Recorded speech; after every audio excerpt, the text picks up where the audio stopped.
3,500 years ago, the biggest volcanic eruption in recorded history rocked the planet.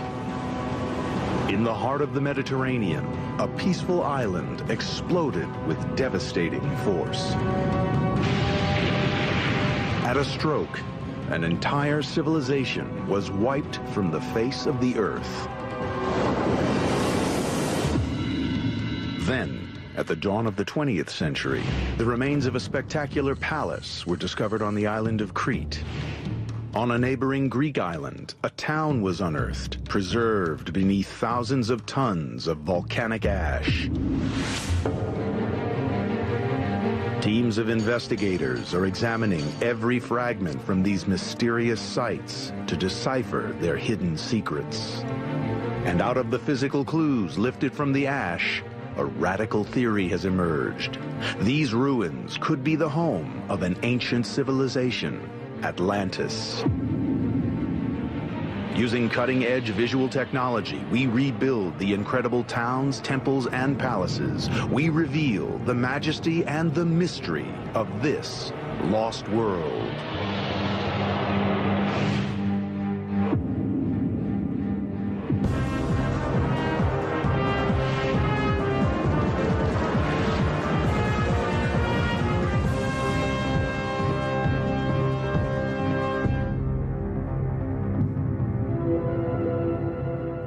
Every search for Atlantis begins with the writings of the great Greek philosopher Plato. Plato was essentially the father of Western philosophy, and because what he had to say was so important and has remained important throughout the history of Western thought, it became much more acceptable, much more respectable, if you will, than if someone else had written it. In one of the most intriguing of his writings, Plato describes a remarkable utopian society. Rich in wealth and knowledge, their skills as builders and engineers were advanced beyond imagining. But, he says, the peace of this land was suddenly torn apart.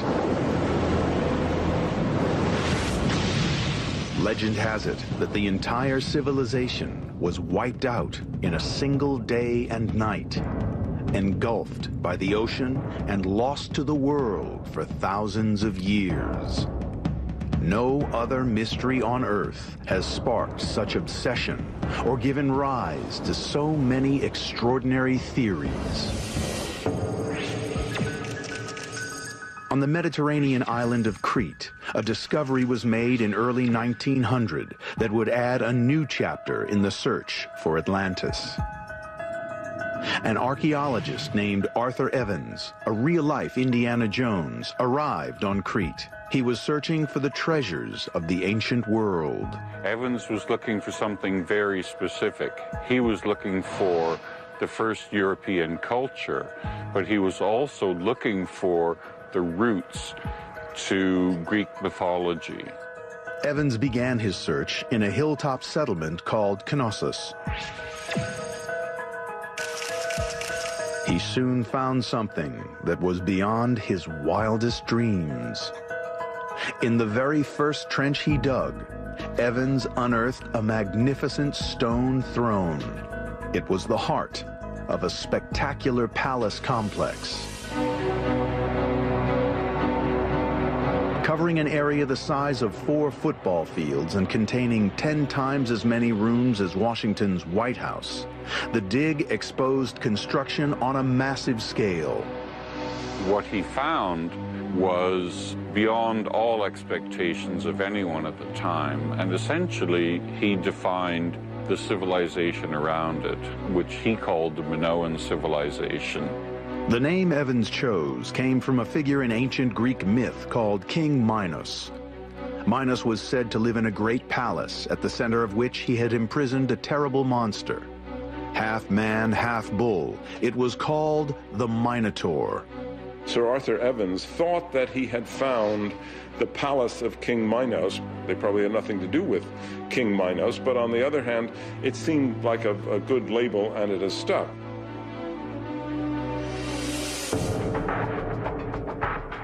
Today, a groundbreaking new theory has emerged as to the origin of this lost world. It's entirely possible that something like the Atlantis myth comes out of here, and it's passed on for centuries and grew in some kind of grand importance. And so there is this theory that the Minoans were in fact the early Atlanteans. It is the sophistication of the palace on Crete that is the first link to the idea of Atlantis. The builders of this remarkable structure had achieved a level of engineering excellence that would not be seen anywhere else in the world for centuries. It is littered with artifacts dating back over 3,500 years. The remains of hundreds of decorative pots and beautiful wall paintings are being discovered.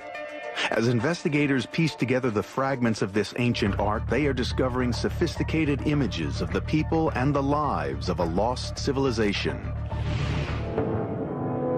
People were extremely interested because this was going back beyond the boundaries of classical studies and classical archaeology into something entirely new, which had not really been envisaged before. The buildings here are older than anything previously discovered on the island, and they are infinitely more advanced. Teams of experts are now searching for the clues that relate this complex architecture to Plato's story of Atlantis. Colin MacDonald has scoured every inch of the palace, above and below ground, to expose every technological achievement. And beneath the surface, he has discovered one of the site's most advanced features. Down beneath all of this, there is the most remarkable water system, both for the drainage of water and for the water supply itself. Astoundingly, this sophisticated network of pipes predates the plumbing of the great Greek and Roman empires by over 1,000 years. These terracotta or clay water pipes are made up of 1 meter sections, the one tapering into the other. It took water to lots of different parts of the palace, and equally impressive systems were used actually to get water out of the palace for the drainage system itself. A vast subterranean network carried wastewater away from the palace. Using the details of Colin's survey, we can now see how the drains circled through the palace's royal quarter. We're right in the middle of the main drainage system of the palace here on the east side. It's stone built on either side, about 1 meter high here. In times of torrential rain, huge quantities of water could be dealt with by this drainage system. A similarly sophisticated water management system is described in Plato's stories. He wrote of a palace where water was plentiful. Collected from the surrounding hills, it was in abundant supply throughout the city, just as it was here at Knossos. What's more, at the Palace of Knossos, the engineering above ground is every bit as sophisticated as that which Plato describes. The palace contained 1,300 rooms spread over 4 floors, all interconnected by miles of passageways. It was centuries ahead of anything seen from the same era on mainland Greece. What we had on the Greek mainland in the period of the palaces was nothing more complicated really than maximum 3 or 4 room single-story mud brick structures. There's no grand architecture on the scale that we see in the Cretan palaces. Plato describes the Palace of Atlantis as an acropolis sitting atop a great hill. At Knossos, we find just that. Construction must have involved huge earth-moving operations. The entire hilltop was flattened and terraces were carved so that the palace could be built on multiple levels. The large foundation blocks of the palace walls were constructed of crystalline stone called gypsum. It was quarried locally and then cut into massive blocks with bronze saws. We're right in the middle of a large quarry used for quarrying the gypsum that was used in the construction of the first palace at Knossos. Here, one can see very, very clearly the tool mark of the bronze object which sliced away an enormous part of the face, and the resulting block, which would have fallen down, would then either have been worked here or moved the 800 meters or so over to the palace itself. In the Atlantis myth, the external walls of the great palaces were said to shine like silver. Today, the gypsum walls of Knossos have been eroded by the elements, but in their full glory, they too would have sparkled. You can almost imagine what it felt like for a Greek coming ashore in Crete and seeing something like the glimmering gypsum palace at Knossos, this giant, shiny structure, glistening in the sun from all this crystalline gypsum, and on a scale like they couldn't have even possibly imagined at that time. A vast royal residence, a place of worship and ceremony at the center of an advanced and wealthy civilization. Using their latest evidence, our team applies state-of-the-art imaging techniques to rebuild this prehistoric palace. We can now see the structure as it would once have stood here, supported by huge redwood pillars. Many believe this was Atlantis. Now, our investigators are going deeper, to the very fabric of this extraordinary palace in search of the vital clues that might provide proof. What they find is evidence of the cause of the destruction of this lost world.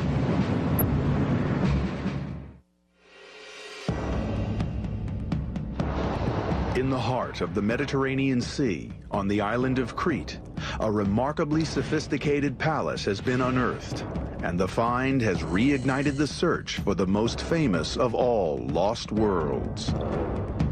With its massive scale, its complex water management systems, and its sparkling gypsum walls, the engineering of this extraordinary palace ties it closely to Plato's descriptions of Atlantis. Hidden deep in the fabric of this amazing place, there are even more compelling links. Plato wrote of Atlantis that it was a complex society that lived a utopian existence, its people in harmony with nature and their fellow man. That same harmony can be seen here, in the order and symmetry of the building's engineering, in the way it makes use of the natural flow of the elements. The palace engineers were masters at controlling the path of air and light through the depths of the palace quarters. They devised systems that appear advanced even today, even though they are almost 4,000 years old. Internal rooms were divided with an ingenious system known as pier and door partitioning. Rows of pillars were linked by discrete wooden shutters which could be controlled independently of each other. They could be set to block the path of a cold wind or channel a breeze to the palace's innermost room. At the very heart of the palace is the central court, providing light and air to all areas of the complex. To the east is the royal quarter, a multi-story structure to rival anything described in Plato's accounts of Atlantis.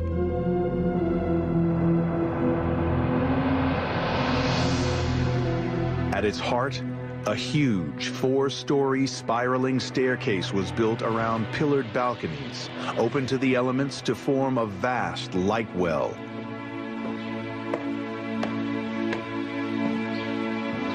This impressive structure was really one of the great achievements of Minoan engineering.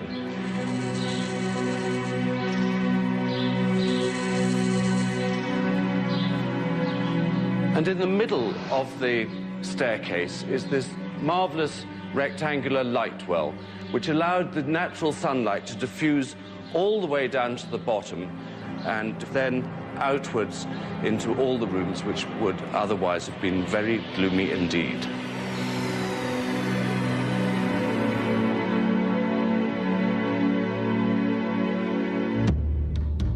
This awesome technology and the sophisticated culture that created it appear to have thrived in the Mediterranean for centuries, but then they simply disappeared.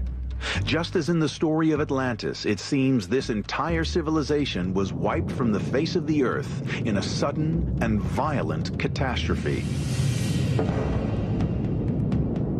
The first clues to what might have happened lie in the sea that surrounds the island.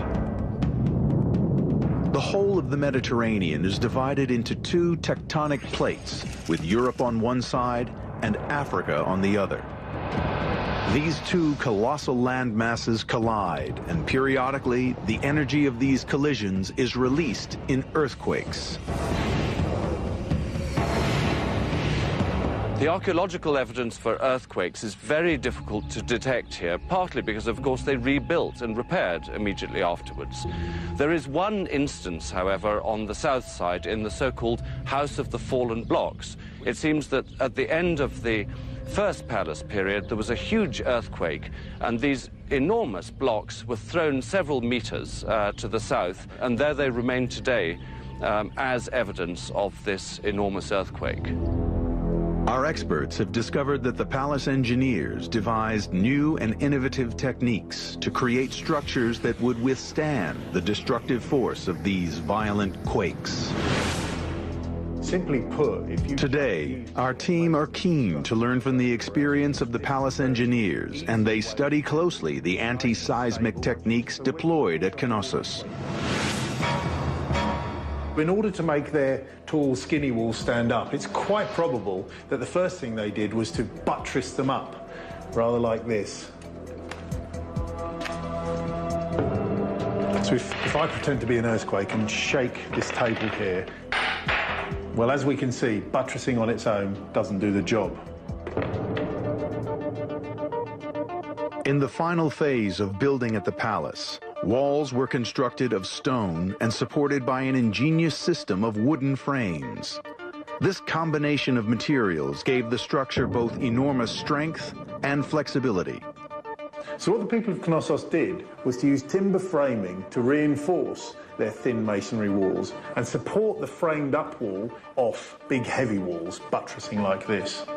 And if I pretend to be an earthquake machine again and give it a good old shake, we can rapidly see that I could be shaking that all day long, and this wall is going precisely nowhere.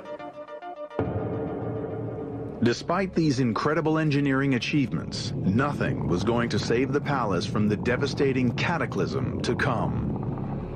Seismologists that have been studying the geological history of the area now believe that Crete suffered a cataclysmic event around 1500 BC. This new evidence shows that Crete was struck by a massive and deadly wave. Dozens of tsunamis swept across the entire Aegean. Tsunami, tsunami, tsunami. Trains of these waves.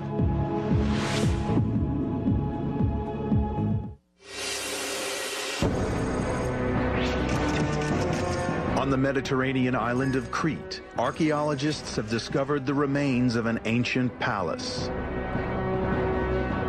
These stunning buildings are the first trace of a culture that has been missing for 3,500 years, and many believe that the palace was at the heart of the most famous of all lost worlds, the civilization of Atlantis.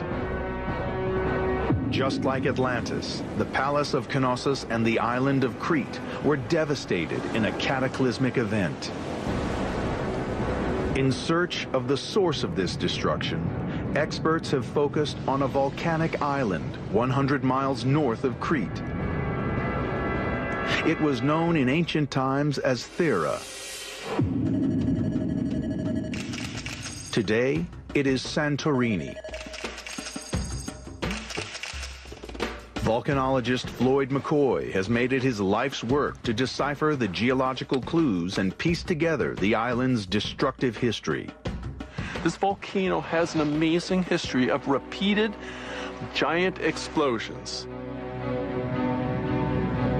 With every explosion, this hole in the ground, which we call a caldera, is re-excavated repeatedly. And every time it blows itself apart, it leaves a deposit on the landscape, and layer by layer, it builds itself up. And so what we see over there are the layers of these repeated explosive eruptions through tens of thousands of years. At the center of Santorini, inside the cliffs of the main island, is Nea Kameni, the new furnace. It is a barren and hostile island, peaked by the crater of an active volcano. Floyd McCoy has discovered that there was once an island right at the center of the caldera. It was swallowed up by a terrible volcanic eruption. Occupying this large caldera then was this large island that a civilization lived on. It's gone. The island was blasted to bits. Plato wrote of a devastating cataclysm that destroyed the great civilization of Atlantis. And Santorini, the closest neighbor to Crete and the Palace of Knossos, was the location of one of the biggest explosions in recorded history.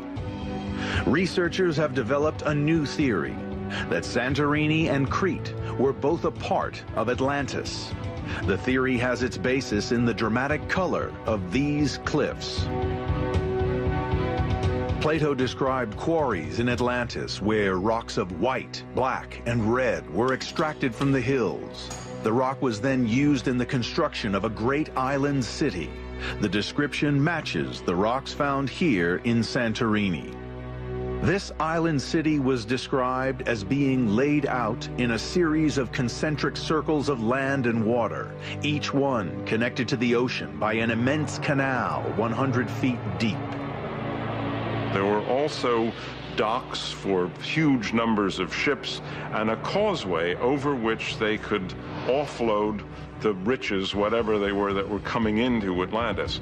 In other words, everything that human beings could need was available in Atlantis itself.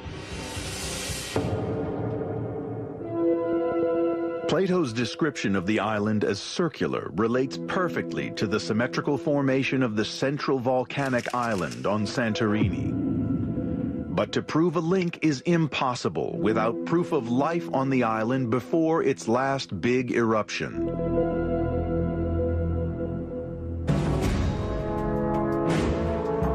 Then, in the early 1900s, during excavations in a quarry here, a fantastic discovery was made. That layer, that white layer on top of the cliffs, is a deposit left from the catastrophic eruption in the Bronze Age. And it was digging there that they found a house site. In another case, they found a burial. They realized this eruption had buried a civilization, a culture lived there.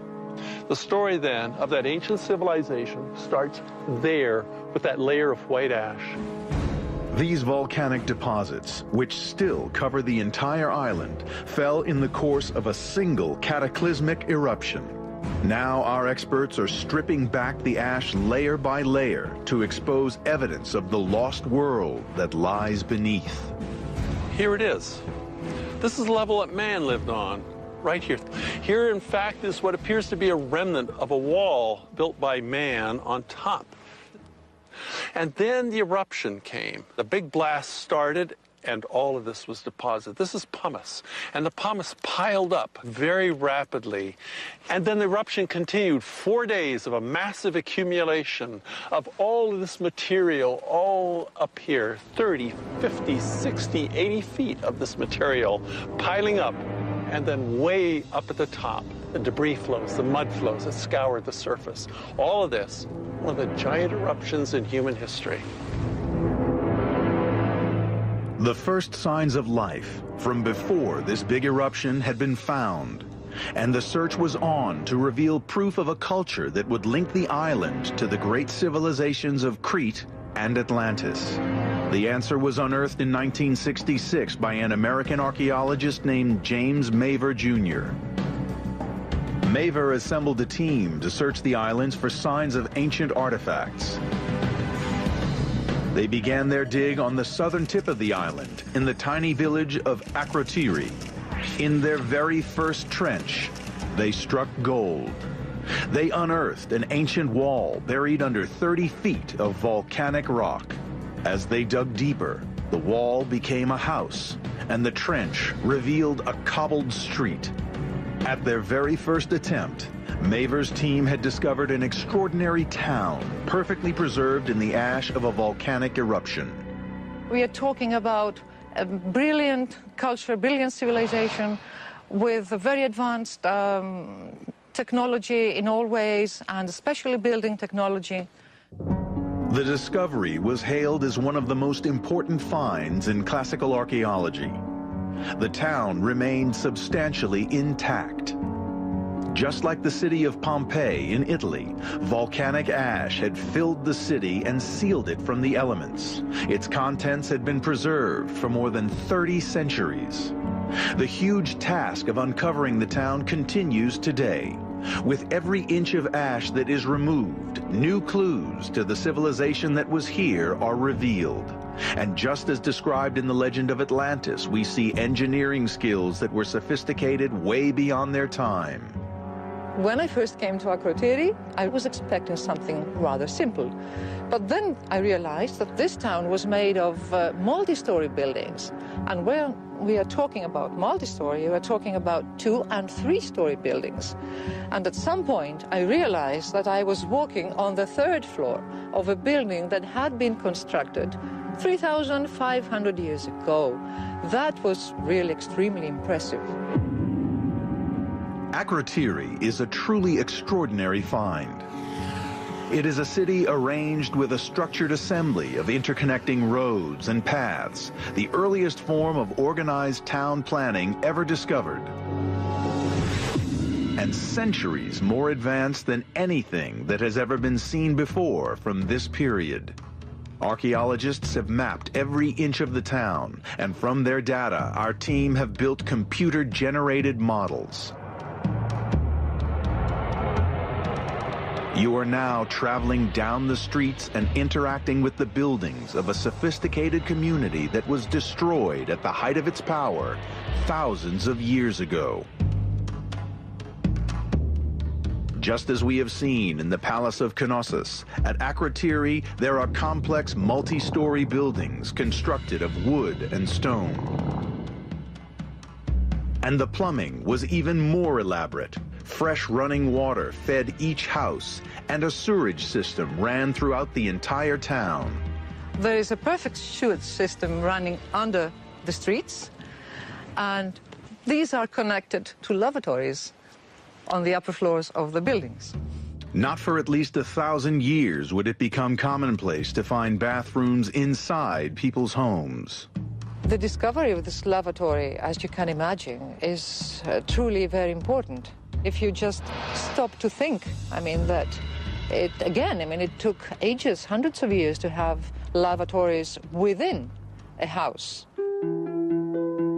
It was not just the discovery of a toilet that so amazed the engineers, but also its ingenious design. The waste fell through a clay pipe to a chamber below, where water from the town drains flushed it into a cesspit. The pipes interconnected in such a way that a siphon effect was formed, drawing foul smells down the pipes and away from the lavatory. The design was centuries ahead of its time. This sophisticated system of water management matches up to the stories of Atlantis, in which Plato wrote of ancient towns equipped with hot and cold running water. But there was one crucial discovery at Akrotiri that lent new credibility to the idea that Santorini was the island at the center of Atlantis. A fresco was unearthed that revealed an image of life on the island 3,500 years ago. Can we be so lucky as to have a snapshot of what this landscape looked like? Here is the peninsula, the Akrotiri Peninsula. It shows a profile of the island, 1, 2, 3 peaks. Going down farther, we see a waterway that surrounds a central island, a fairly large island. And on that island, a city. They were living on the central island. That central island was a developing volcano. This idea of a central island port encircled with layer upon layer of buildings fits perfectly Plato's description of the island city of Atlantis. A city that at the height of its power was blown to bits in a devastating eruption. Seismologists are now following a trail of clues that lead from Santorini back to the palaces of Crete. They will reveal the full extent of the horrific disaster that tore Santorini apart and led to the destruction of an entire civilization.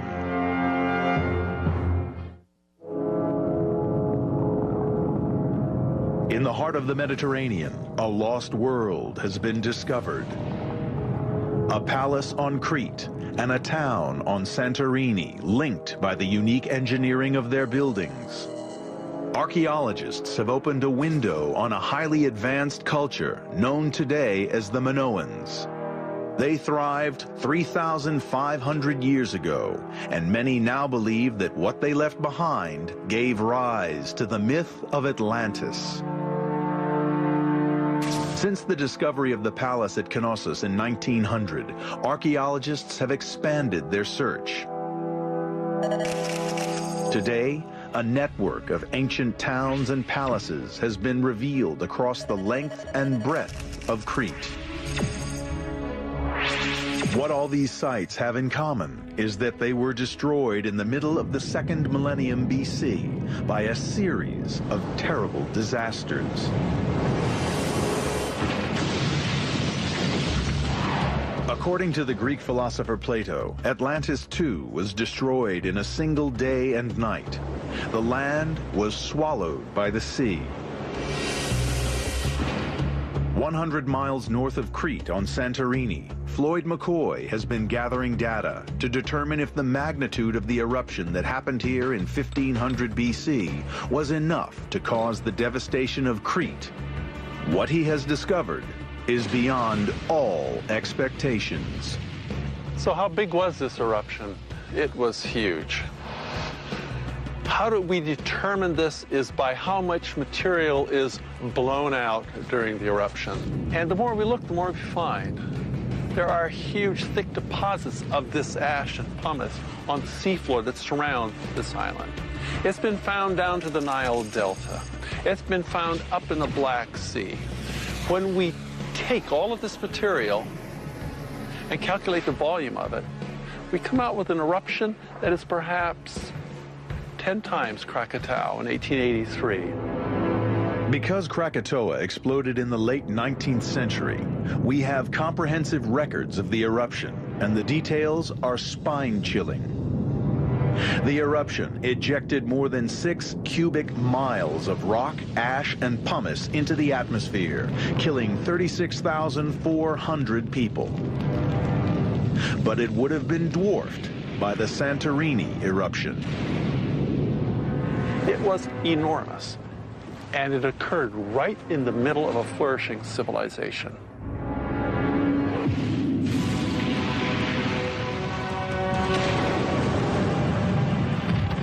Now things got nasty. In this eruption, things got terribly violent, and the mixture of water with this magma produced what we call pyroclastic surges and flows. As they swept across the landscape, they destroyed everything that had not been buried in this pumice. At the heart of this civilization in Akrotiri, archaeologists have found signs that the residents were preparing to leave. Belongings were piled up outside houses, and beds were found pulled out into the streets. Sadly, for the few who took to the sea to head for Crete and the shelter of the palaces of Knossos, escape was no guarantee of survival. Because the settlements of Crete would be devastated, not by the ash and pumice that was raining down on Santorini, but by the next, even more devastating phase of the eruption. Every pyroclastic flow that entered the ocean also pushed the ocean aside. When you push the ocean aside, tsunami. Our investigators have turned to the experts at the National Observatory in Athens for proof of what happened. Using the very latest investigative techniques, they have discovered evidence of a killer tsunami. Because of this new field of science, we have been able to discover a number of about 10 distinct tsunami events. So there's no doubt today that this very big tsunami event really existed and possibly contributed to the collapse of the Minoan civilization. Dozens of tsunamis swept across the entire Aegean. They made their way into the Mediterranean. These massive waves surged towards the unprotected north coast of Crete. First in the firing line was the coastal town of Malea. Just yards from the seashore stood a magnificent palace, its sophisticated structures engineered with the same complex layout as the palace at Knossos. The three-story facade facing north was directly in the path of the approaching waves. The inhabitants of the region probably gathered here at the palace because they saw this great plume of ash shooting up into the sky off to the north. It would have been visible all the way down to the Nile Delta. When the ash cloud reached the island, the sky above this ancient Minoan palace turned gray. During excavations on Crete, Alexander McGillivray discovered this volcanic ash in the deepest parts of the palace's ruins. It's a clue to the catastrophic sequence of events that overtook this society. When the first wave came pushing ashore, bringing with it their fleet, from fishing boats to great trading ships, would have all come crashing through here and gone all the way to the foot of the mountains over there, ripping away at this architecture, rubble and trees and smashed up ships, come crashing back through here and over back into the sea.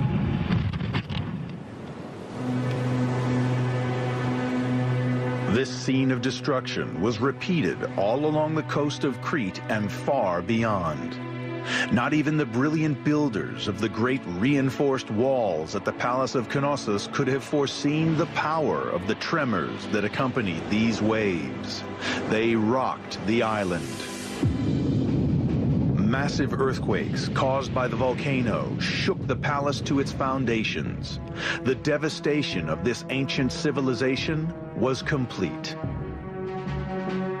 Today, long after the destruction that struck the Mediterranean, the search for the links that bind these places to the story of Atlantis has taken a new turn. The final extraordinary clue leads east to the ancient land of Egypt.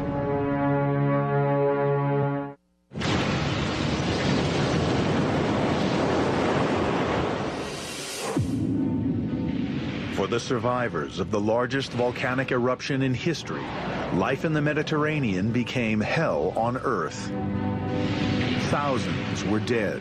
Tsunamis had poisoned the land with salt water, and the air was thick with ash and noxious gases. Just as Plato wrote when he described the end of Atlantis, the island of Santorini, at the center of this newly discovered world, had been destroyed. It had been blown to smithereens, then swallowed by the sea. And 100 miles away, the great palaces of Crete had been devastated by quakes and engulfed by terrible tidal waves.